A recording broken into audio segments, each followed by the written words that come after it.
Alright, what's up y'all? Let's see if anyone actually watches these videos out here. I'm just kind of messing around with some baits and doing a little swim bait rant. I have no idea what this is going to be, but no one really watches this channel, and I just like to go on rant sometimes. So we're just going to talk about some random stuff, going to rig up a citizen or two, and yeah, so got a bunch of citizens in front of me. Here's some of the crackhead and cokehead. I couldn't tell you which is which. So if you guys have seen these hookup tackle collab, the crackhead and cokehead Citizen 7s, there's very, very little difference. One of them is a little bit more solid and the other one is a little more translucent.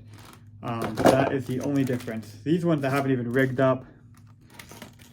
Couldn't tell you which is which. I don't remember. And I hate that. So Mike, I love the Citizens Working Class Hero, but come on, man. Put the color on here, because unless it is and I'm just an idiot, I can never find and remember what color. So here is one of the colors. I think that would be Crackhead, but I don't know. So it's more of a solidy white, still has some translucent in it, but it's got like this pearl bottom with a solid white back. Here's the other one, which these, I fished them quite a bit, so they actually picked up like this yellow kind of piss color, right? And these ones are the same thing, but more translucent. You can see the hook in there. So solid white back, and then this kind of bottom piece here is a little more translucent than the other ones, right? These are more solid. This one's more translucent. But as you fish them, especially in a little bit stained water, a lot of the white colors get this yellowy kind of more color to it. And they do get bit. Caught a few fish on these ones. Like I said, I bought one of each color because I was like, whoa, those are super cool. And then when I got them, I was kind of disappointed because how close they look. And I'm like, you know what? I'm basically going to throw them like they're the same exact color. So I'm going to rig up these ones. And this one I rigged up a little differently, you might have noticed.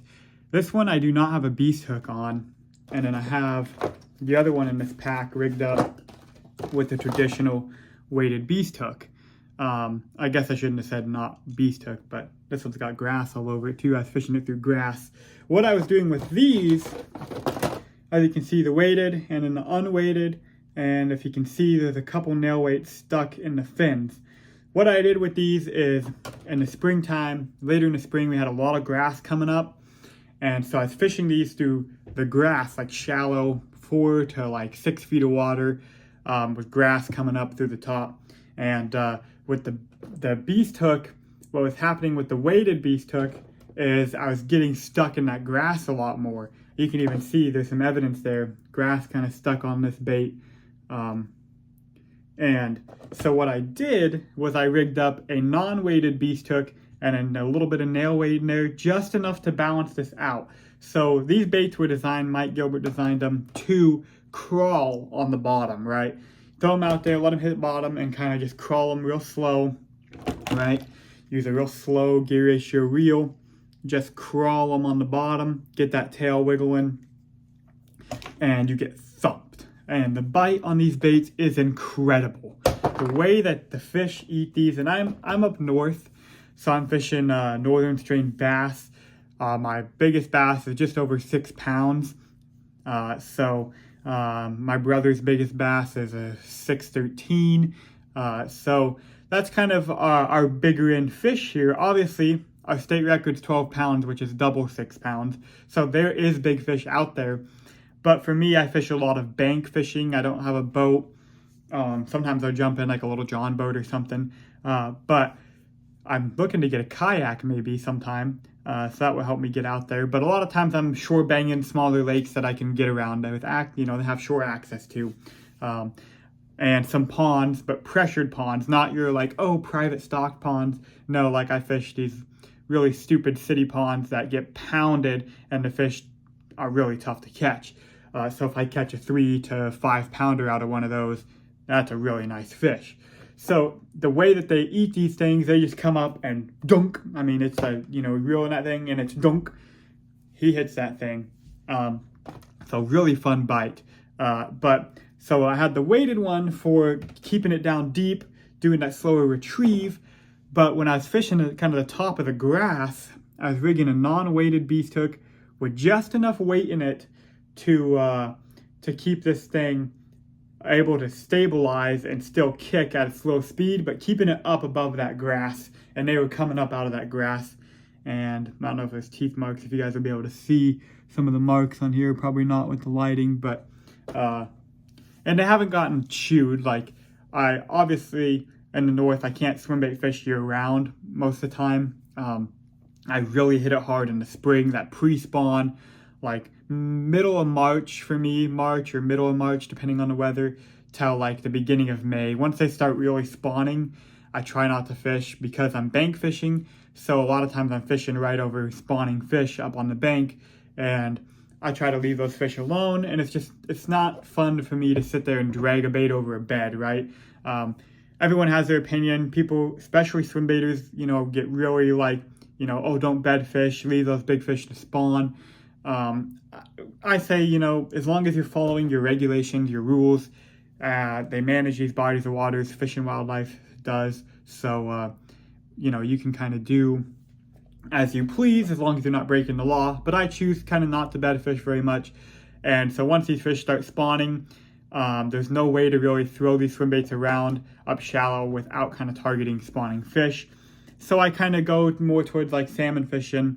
We got a spring Chinook run starting around that time for me. So I fish that kind of pre-spawn and then slow down a lot. So I don't fish a ton, but this year I really want to fish more. Last year I really fished a lot during the pre-spawn, caught some big ones, caught some nice ones for around here.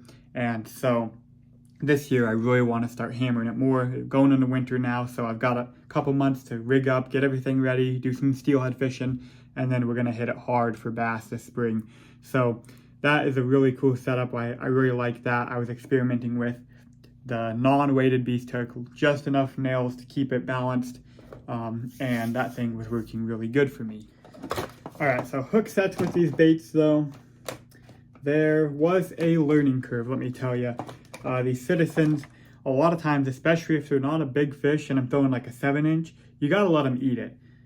This one's actually, let's see, I don't know if you can see, the lighting is so bad you can't see how chewed up these baits are, but the hook sets, you gotta let these fish eat them. Unless you get like a giant that comes up and just swallows it, you might be able to set the hook right away. But a lot of times you're reeling along and you feel that dun dun dun, almost like a jig bite. If you ever throw a jig or a worm, right, dragging a worm, they pick it up and it's like that dun dun, but it's like 3 times harder. When you're fishing a worm, it's like ding ding ding. When you're fishing one of those, it's like dun dun dun, like, you know what I mean. There's a difference there. Really fun bite, and you've got to just keep going, and you kind of let those fish almost like load up before you set. I went through a phase for a while where I was breaking off fish, and that's kind of due to my rod setup, I think, which I'll get into in a minute. Let me get these guys squared away. Always store these guys in their packages. Make sure the tails are not bent, nothing like that. So, anyway, my learning curve was pretty harsh with these baits because I'd get that bite and the first thing you want to do is swing. And like, if you're used to fishing glide baits, that's kind of what you do, right? Those fish come up, whack it, you swing. A bait like a Tyrant, the Tyrant 8, a lot of times they come up and hit it and you swing right away because they come up and headshot it or suck it in like this. I feel like it's better to swing pretty fast with the Tyrant, especially for the fish that I've seen hit it.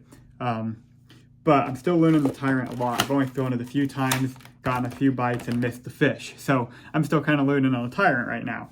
But I think my Citizen learning curve is over because these guys right here, golly. So our fish where I'm at are either going to be trout eaters or panfish eaters, right? They're either going to be eating like stock trout and kokanee and some of these bigger lakes, or they're going to be eating bluegill, crappie, perch, that kind of stuff, right? This color right here, the Goblin, is a killer color. It's got that like black bottom with a little sparkle in it, and this like brown gold top on it. Oh my gosh, this has been my favorite color. And I bought, so they dropped, these are actually the old style non-head case harness, and I bought like 3 of these. He did the first collab with Keith out of Florida on these colors, and I bought like 3 packs of them. Like, ooh, that's a good color. And I am down, out of 3 packs, I'm down to 1 bait left because I've literally broken all the other ones off. So they come in a 2 pack, so that's 6 baits. Out of 6 baits, I'm down to 1 left because I've broken the other 5 off.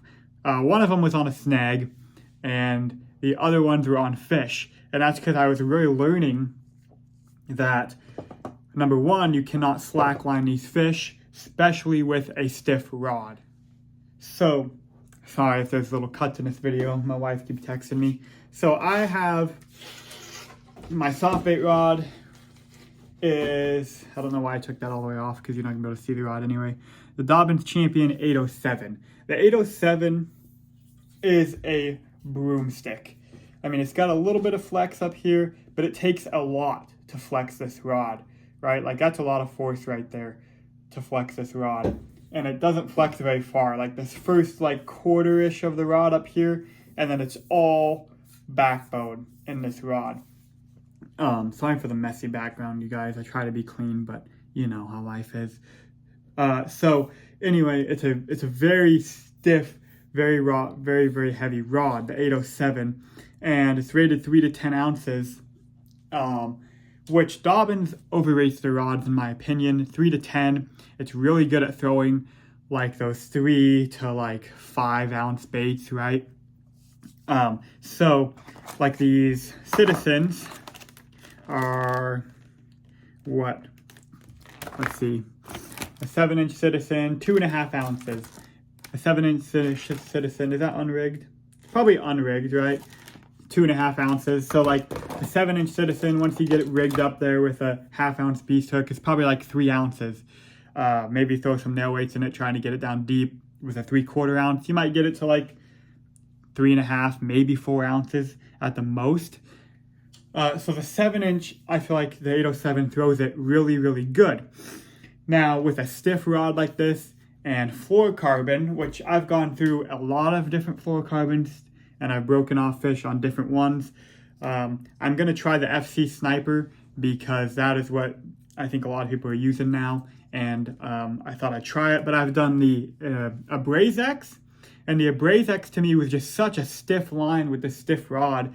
And I really was bad at slacklining hook sets. I'd be reeling along, get that bite, and a lot of times these fish will almost jump slack in your line. You feel that bump, and they're almost like pop slack into your line. And instead of picking that up, I would kind of give it to them and then set the hook with that slack. And I think that's part of the reason I was breaking off. Stiff rod, stiff fluorocarbons with the Abrazex, and I was breaking these fish off. So then I was like, what the hell's the deal here? I was watching my footage of, you know, going back and rewatching my GoPro footage of the hook sets and things, and like, what in the world am I doing? So then I tried like the Red Label, the Seaguar Red Label, which is a cheaper, I think it's their cheaper option of fluorocarbon they do.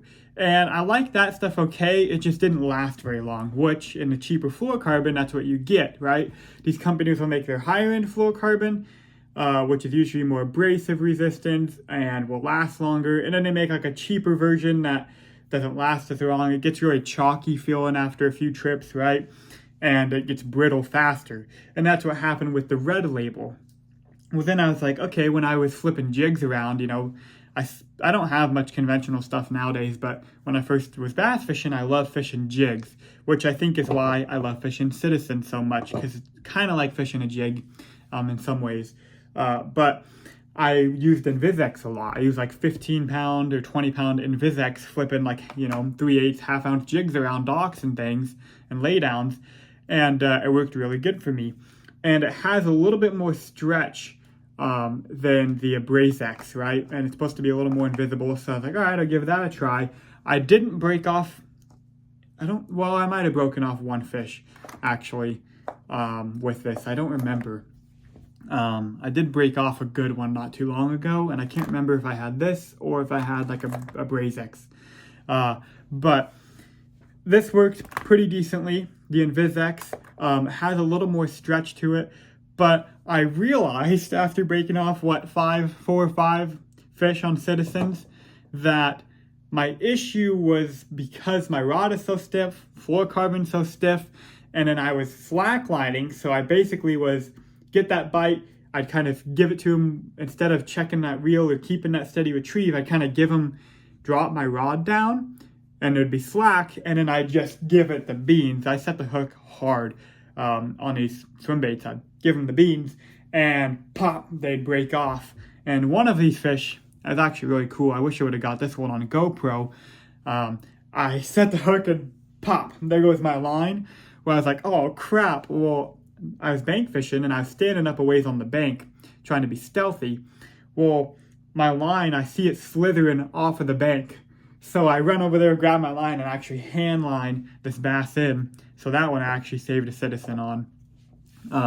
But anyway, so I figured out, like, okay, I think my issue is slack lining. So I really have to learn, when you get bit on these things, to keep that retrieve, right? Don't stop and and kind of give it to them. I'll play a clip right here if I have it of one that I got a little while ago, and you can see I almost act like a jig bite, right? I'm like reeling it over this lay down, thump, he bumps it, and I almost like kind of give it to him like you would with a jig, right?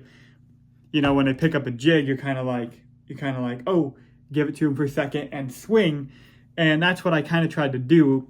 But what you got to do is keep that retrieve, right? You feel bump, and you want to make sure you keep that slack out of your line, and then you can give it those speed ups, and you can kind of be like, oh, almost like a reel set, like, oh, he's got it, and then give them the beans and really get that beast hook through, because they're going to come up and kind of bump it or grab it, and you feel that jump, and if you keep going, I think they clamp down harder on it, and then you reel, and it gets real heavy, and then you can drive that beast hook home. I've never had an issue. I don't really understand guys, maybe they're using the wrong rod or they just don't set the hook hard. Guys that have trouble with beast hooks. They're always like, well, I can't hook fish on these, weedless beast hook style baits. Why doesn't he make it a line through or a top hook or, something? But I've never had an issue getting a hook in a fish with a beast hook bait. But again, I'm using a stiffer rod and I do set the hook hard. So I kind of figured that out, like, okay, yeah, you got to listen to the videos. You can't just listen to Mike talk about it. You got to apply it, right? You listen to these guys talk about it. You listen to Mike Gilbert talk about, do the reel checkup, get tight on those fish, then swing. And it's easy to listen to it and be like, okay. But in the moment when you get that bite, it's really easy to, instincts kicked in or whatever, you set the hook, you don't do. So you got to make sure you reel down, get those fish tight, and swing. So golly, yeah. These are some Citizens that just dropped. Where did these come from? Cast and Blast. These ones are really cool. I did a little quick video on these. I'm gonna rig one of them up. Kind of do a quick brief for rigging these up. And I suck at rigging up these baits. Some people are really good, like Mike's really good about getting them perfectly straight. A lot of times I end up doing them a little bit crooked and then they run a little bit crooked, but they still get bit for me. So here's a 6-inch. Gosh, I don't remember what he called this color here, but it is a really sweet color. Like I said, I just dropped a video of, it's got like a purple back, just like white, kind of transparent, but white bottom. Looks very, very good. So I'm gonna rig it up on, this is a 8/0. The 6-inch, you can go with a 6 or an 8/0, and then the 7-inch, I'll go with a 10/0 beast hook. So this is a weighted one. I don't know what this is, if it's ½ ounce or something. So what you do, this is the head case harness version. So what I'm gonna do is I'm gonna take the spring that comes on here, I'm gonna pop this thing off, So now you got a bunch of these springs around, which, pro tip, I know a lot of swimbait fishermen don't fish conventional, but if you do, what you can do is take, like, you know, say you throw in, you know, like a little swim bait, or like a lot of times I would throw like little like ribbit frogs and horny toads and stuff on like a little weighted beast hook, like a 4-aught beast hook, right? On like a conventional style bait. Well, now what I can do is I can take the normal sized split ring, or the normal sized nose ring off, put this big one on there, and put this big old beast spring on like a little 4-aught or 5-aught beast hook, and put it into a little paddle tail swim bait, a little soft plastic, and now that's going to hold in the nose much better. So just a little tip, if you save those and use them for other techniques, if you fish other techniques. But nowadays I don't fish a lot of other stuff, mostly swim baits when I bass fish. So then what I'm going to do is I'm going to take this and hook it. He's got this little eye here, and he keeps it open, so I can slide this hook on here. Maybe I might have to open this one up. All right, I'm going to grab some pliers because I don't have my little pliers right here. I will be back.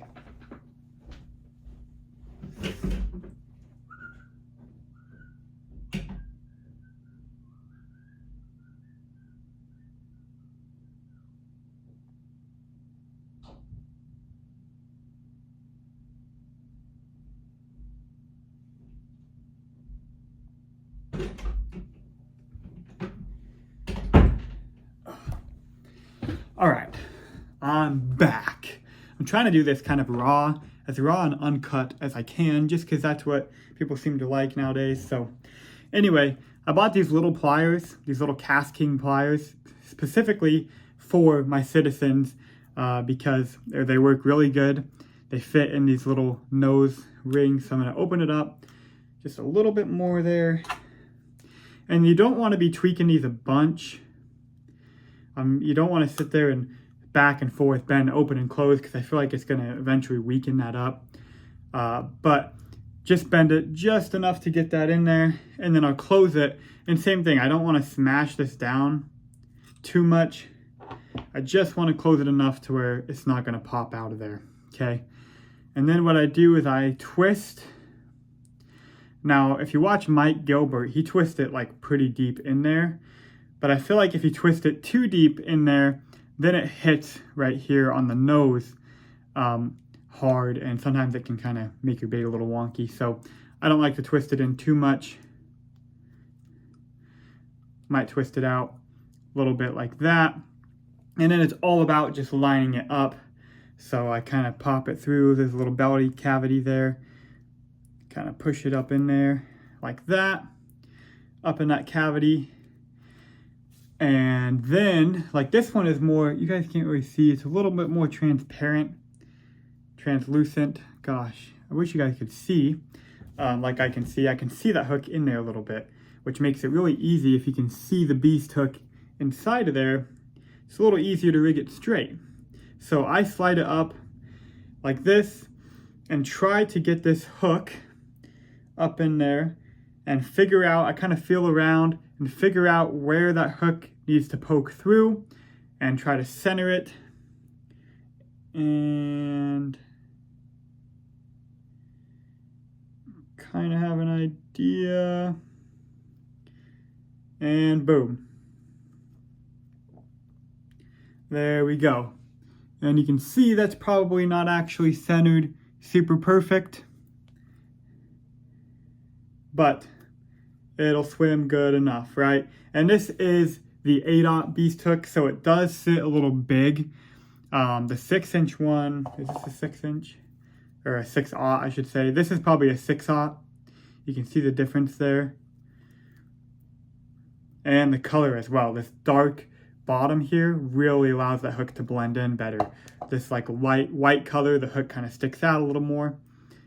But then fish go to bite it, and you got that chaos air chamber in there, he calls it, collapsing, and that big old hook will stick out. So there you go. I wanted to rig up one of those, and I was like, hey, might as well just do it on video now. So there we go. And these baits are super soft. and flimsy. That head case harness, I love those things, except for I have blown a couple of them out. I had one, I literally got, it was my first pack of the head case harness swim baits. They were 6-inch, and I threw it I pitched it in there next to a lay down, this fallen tree, threw it up in there, and this bait, I watched it go doo-doo-doo-doo, you know, kind of spiral down. This fish, probably a 3-pounder, came out of this lay down, grabbed the bait. Of course, rookie mistake, I didn't reel down to that fish. Immediately, I saw that fish come out and hit it. Immediately, I swung and ripped my tail off the bait. Completely just ripped the tail off my bait. And I was like, oh my gosh, it's a 2-pack, and there goes one of them with no tail. So I grabbed my other one, rigged it up, threw it out there. I don't know if it was the same fish, a different fish. Threw it out there in the same area. Crank, crank, crank, got bit, reeled down, set the hook. Fought this fish, got him in, and it ripped the head case harness out of the bait. Pulled the whole plastic. If you ever seen one rip apart, it's just a plastic piece in there that the screw lock is screwed into, the little screw. And so it basically is supposed to be way harder for it to rip out, right? Pretty much will rip off the head, or it pulled out and ripped out, which I've seen a few people complain, well, I caught one fish and it did that.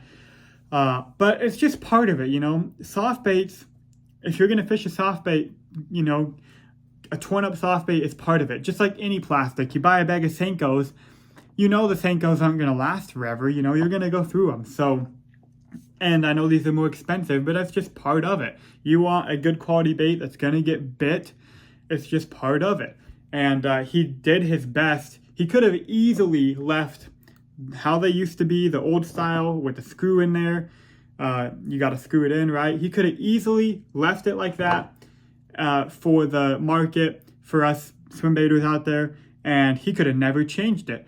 But because he wanted to help us out, he went ahead and made the head case harness. He tried to innovate a new style. So yeah, it's still going to blow out, but he's doing his best to try and make it last as long as possible. He even played with plastic. Some of the old ones, I don't have an older one now, but the older, like very first version of the 7-inch, some of them were super soft. And you can see now, he kind of went back, like see the difference in plastic? He kind of went back to the softer plastic because he went like super soft, but people were complaining because they were tearing up. I love the soft because it gives it such a good swim on a slower speed. Well, people were complaining that it was too soft, so he went a little stiffer, which you can see, right? He went a little bit stiffer here for a little bit, and then he kind of went back to being more soft. And you can also boil these baits. Like I'll take them and boil them a little bit in water to soften them up, which a lot of swim bait guys know about that trick. So I really love the soft because it swims, especially like the 6-inch ones, little beast hook on there like that, it'll swim on the way down. Like I just explained, that first fish that ripped my tail off, that's when he bit it. I pitched in there and I was watching this bait swim down and he came and ate it. And I've gotten a lot of them too, where I've had followers follow it right up to the bank and I'll kill it. And when I kill it, the bait swims down and he eats it. It's not like a glide bait or something now where you stop it and it just hangs there or just does nothing. Or like some of them that are stiff, if you kill the bait, it does like a spiral. And so a fish is following it and you can't kill it because it's going to spiral, and that fish is like, what the hell are you thinking? So if you get it to have that swim down, sometimes you can pitch into a lay down or throw, out there and they'll eat it on that swim down. Or if you have a follower and you're like running out of room, like, maybe try to pop the bait or something, and that fish is on it, but you're running out of room, you're getting up to the boat or the bank, you can kill it. And sometimes that directional change of now it's swimming down will get them to snap at it. So, yeah, that's that. And I think we might end this video here. I've just been ranting on about the Citizens for a while. Putting this one back in the pack. Again, always make sure you get these guys perfectly back in the packets. You can boil them, like I just mentioned. You can boil them if they get messed up. But Who wants to have to do that? You don't want to get out on the water and have a bunch of swim baits stuck in you know, a big box. Like I store mine when I'm going to the lake. Like I'll have my baits hanging on the wall or whatever. Yeah, whatever, call me whatever. But then I'll take like there's a tyrant. I'll take a box like this, just a plain old deep box. And I'll be like, oh, I'm going to this lake for, you know, a couple hours. The fish should be, you know, pre-spawned, or they should be eating. I want to throw the 6-inch, whatever it may be. And I can just throw a couple baits in there. And a lot of people will just throw them in there without the packages, and these baits will get all messed up. Fins will get bent. You don't want to get to the lake and go to pull it out and it's all messed up and you can't fix it while you're on the water. You might be able to boil it when you get home and maybe try and fix it, but you don't want to mess these baits up. So make sure you get them nice in the packaging. Sometimes it's a pain in the butt to get them lined up, get them perfect, but you want to make sure they're good. No tails are crooked, no fins are bent. That way they swim straight. And I even said earlier, sometimes I rig them up. When I rig them up, they're a little crooked. This one, I don't know if you can see, has been rigged a few times. They're a little bit crooked when they get rigged up, and they swim a little bit off. Some people are really paranoid about that, like, I'm not going to get bit now. But sometimes if it swims a little off, I think maybe the fish kind of hit them a little better sometimes. They think, you know, it's wounded. If you have a perfectly swimming bait, you know, they might be like, let it go. If it's kind of swimming like it's wounded, they might be like, hey, I can catch that bait, you know, a lot easier, right? Just like if you ever seen I think Tactical Bass and use this as an example, and don't be like, oh, Tactical Bass. But like they said, if you ever seen a bunch of bluegill, right? You see like a little school of bluegill, and there'll be a bass like hanging around them. And all those bluegill are just swimming around, happy little bluegill. And that bass is just chilling. And then you have one bluegill that like has some issues, right? He's got some, you know, or just say some mental issues, or he's got a bum leg, right? He's like kind of just swimming funky or wigging out a little bit. That will get that bass. That bass is like, oh shoot, and he gets fired up. Versus a little bluegill, just, you know, happy little bluegill swimming around. Sometimes that odd swimming action will kind of get those bass fired up. And sometimes they need that. So sometimes if you got a bait that swims a little crooked, you know, don't sit there and put 25 nail weights in it trying to get it to swim exactly straight and re-rig it 100 times, because you're just tearing the bait up at that point. Just fish the damn thing and it'll get bit. So yeah, I think that's what we're gonna kind of end with right now. And if you like this video, go ahead and comment if you want to see more. This video might get like 2 views, so yeah, thanks for watching, guys.